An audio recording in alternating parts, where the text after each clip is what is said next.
কয়েক ঘন্টার মধ্যে ঘূর্ণিঝড় রেমাল আছড়ে পড়বে সেই চিন্তায় ঘুম উড়েছে সুন্দরবনবাসীর। চিন্তায় মাথায় হাত সুন্দরবন এলাকার মানুষের। অন্যদিকে মানুষকে সতর্ক করার জন্য মাইকিং প্রচার করছে প্রশাসন। আমফান, আয়লা, বুলবুলের মতো ঘূর্ণিঝড় চোখের সামনে দেখেছে। ক্ষয়ক্ষতি হয়েছে প্রচুর, বাড়ি ভেঙে পড়েছে। নদীর বাঁধ ভেঙে গ্রামের পর গ্রাম জলের তোড়ে ভেসে গিয়েছে। গ্রাম ছেড়ে থাকতে হয়েছে মাসের পর মাস।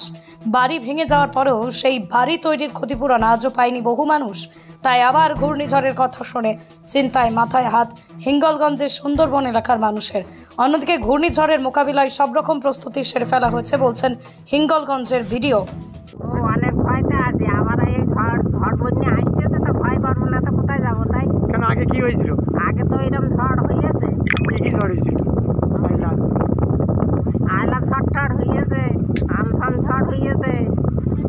কেন ঘর পাওনি আগে? না, ঘর পাইনি। কোথায় বাড়ি তোমার? কোথায় বাড়ি?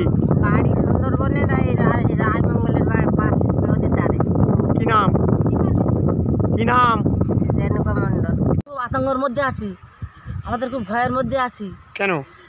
এই বড় ঝড়ের মধ্যে আসবে এখন।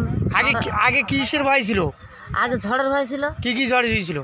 আয়লা হয়েছিল, তারপরে তোমার আমফাম হয়েছিল, আবার এই আসতেছে বড় ঝড়। খুব ভয়তে আছো? আর খুব ভয়ের মধ্যে আছে, আমার খুব ভয় করতেছে। কি নাম তোমার? আমার নাম নমিতা মণ্ডল।